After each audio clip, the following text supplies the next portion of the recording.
Welcome back to our channel Aakar knowledge. This is Jagriti and friends, as you guys know कि हमारे इस चैनल पे जो है मोस्ट इम्पॉर्टेंट टॉपिक एंड उनसे रिलेटेड एमसीक्यूज़ को कवर किया जाता है। अगर आप कोई नर्सिंग कॉम्पिटिटिव एग्जामिनेशन की प्रिपरेशन कर रहे हैं तो उनके लिए चैनल आपके लिए बहुत ही ज़्यादा इम्पॉर्टेंट रहेगा, क्योंकि यहाँ पे जो है वो आपके कॉम्पिटिटिव लेवल पे अगर आप स्टाफ नर्स CHO या कोई भी नर्सिंग कॉम्पिटिटिव एग्जामिनेशन की प्रिपरेशन कर रहे हैं तो उनमें जो कॉम्पिटिटिव लेवल पे जो इम्पॉर्टेंट टॉपिक्स रहते हैं एंड उनसे रिलेटेड जो MCQs होते हैं उनको कवर किया जाता है। तो आज का जो हमारा इम्पॉर्टेंट टॉपिक है, तो today's important topic is anaemia. So anaemia जो है एक बहुत ज़्यादा इम्पॉर्टेंट टॉपिक है। इससे एनीमिया जो है टाइप्स ऑफ एनीमिया जो है या एनीमिया नॉर्मली या टाइप्स ऑफ एनीमिया से डेफिनेटली 1 और 2 क्वेश्चन देखने को मिलते हैं।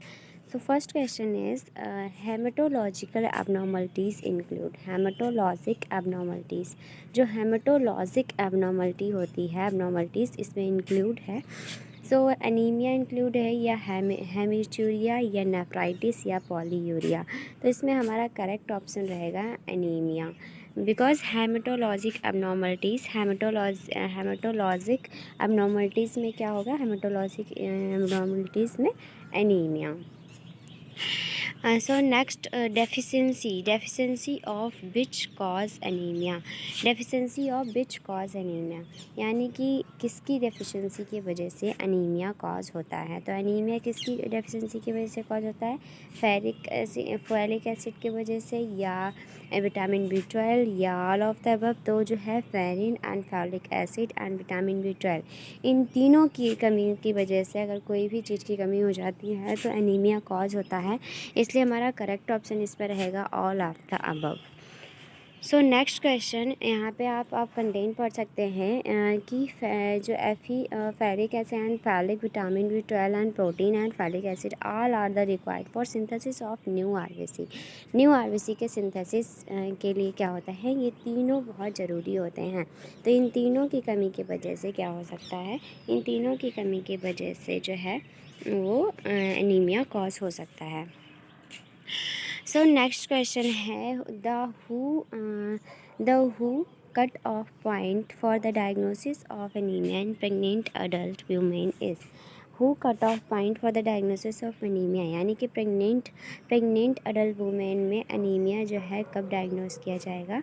तो अगर हीमोग्लोबिन 10 ग्राम % है या 12 ग्राम या 11 या 13, तो इसमें करेक्ट ऑप्शन हमारा रहेगा 11 gram. So next question, clinical manifestation of anaemia include. तो एनीमिया का जो क्लिनिकल मैनिफेस्टेशन होते हैं उनमें इंक्लूड हैं 3 स्टेटमेंट किसी एक को छोड़कर, यानी कि एक स्टेटमेंट इसमें इंक्लूड नहीं होगा, बाकी 3 स्टेटमेंट इंक्लूड होंगे। यानी कि 3 स्टेटमेंट जो होंगे वो क्लिनिकल मैनिफेस्टेशन होंगे, साइन और सिम्टम होंगे एनीमिया के, बट किसी एक को छोड़ के।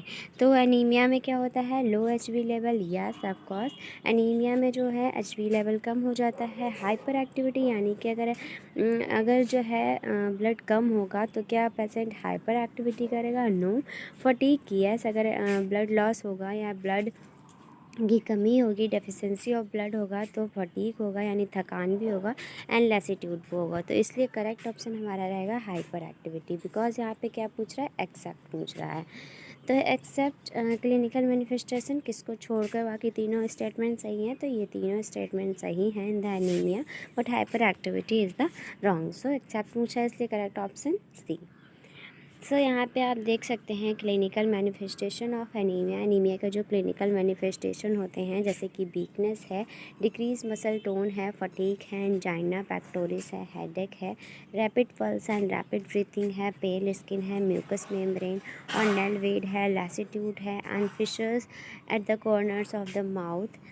सो ये जो सारे साइन सिम्टम होते हैं, weakness, decrease muscle tone, fatigue, angina pectoris, headache, rapid pulse, rapid breathing, pale skin, mucous membrane, nail bed, lassitude and fissure, ये सब क्या है, ये सब एनीमिया के क्लिनिकल मैनिफेस्टेशन होते हैं। बट एक्टिविटी डिक्रीज हो जाती है और क्वेश्चन में क्या था, हाइपर एक्टिविटी, इसलिए और एनीमिया में क्या हो जाता है, डिक्रीज हो जाती है activity, not increase. So next question पढ़ेंगे, feature of iron. Feature of iron deficiency anaemia, यानी कि आयरन डिफिशेंसी एनीमिया का फीचर चिल्ड्रन में आयरन डिफिशेंसी एनीमिया के फीचर जो चिल्ड्रन में होंगे तो वो क्या होगा, वेट लॉस होगा, decrease muscle tone, muscle strength या V&D वो दो, या फिर decrease activity level.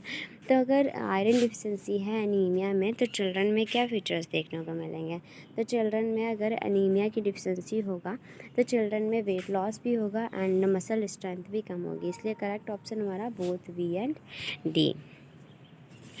So next question, all of the following are sign of anaemia in a patient except, यानी कि इनमें से सभी जो हैं वो एनीमिया के साइन हैं किसी एक को छोड़ के। तो एनीमिया में जो होता है, एनीमिया में जो है वो टैकीकार्डिया भी होगा, डिस्पलिया और एक्सर्शन लेथार्जी भी होगा, इसलिए करेक्ट ऑप्शन हमारा एलोनस ऑफ स्किन, क्योंकि एलोनस ऑफ स्किन किस में होता है, जॉइंटिस में। हम यहाँ पे कंटेंट देखते हैं कि एलोनस ऑफ स्किन जो होता है वो अकर होता है हाइपर बिलिरुबिया, यानी कि इस जब हाइपर बिलिरुबिनीमिया होता है, यानी कि बिलिरुबिन लेवल जो है अगर ज़्यादा होता है तो उस कंडीशन में एलोनस ऑफ स्किन होता है। एनीमिया में जो होता है स्किन जो है पेलर हो जाती है, यानी कि लेक ऑफ कलर हो जाता है, नॉट येलो। एनीमिया में येलो नहीं होता है बट लेक ऑफ कलर हो जाता है, जिसे पेलर कहते हैं। एंड एलोइस ऑफ स्किन किस में हो जाती है, हाइपर बिलिरुबिनिया में, यानी कि बिलिरुबिन लेवल जब ज़्यादा होता है तब स्किन का कलर कैसे हो जाता है, एलोनस। सो इस टाइप से हम लोगों ने जो है इम्पॉर्टेंट क्वेश्चंस देखे हैं रिलेटेड टू एनीमिया। एंड इस चैनल पे है, वैसे हम लोग सभी सिलेबस कंप्लीट करते हैं जो नर्सिंग सब्जेक्ट्स जो होते हैं, बट एग्जामिनेशन यानी कि कॉम्पिटिटिव लेवल पे जो इम्पॉर्टेंट टॉपिक्स होते हैं सिर्फ उनको जो कॉम्पिटिटिव लेवल पे आपके जो सिलेबस के अकॉर्डिंग जो कॉम्पिटिटिव लेवल पे जो टॉपिक्स इम्पॉर्टेंट हैं नर्सिंग सब्जेक्ट से, तो उनके सिर्फ इसमें जो है टॉपिक्स को लेकर के टॉपिक्स के MCQs को इन्वॉल्व किया जाता है, जो कि एग्ज़ाम के पॉइंट ऑफ व्यू से बहुत ही ज़्यादा इंपॉर्टेंट होते हैं, जो रिपीटेड होते हैं उनको इसमें इन्वॉल्व किया जाता है। तो आपके लिए वीडियो हेल्पफुल रहा हो then please like share and subscribe my channel and also you can comment on the video. So thank you so much for watching.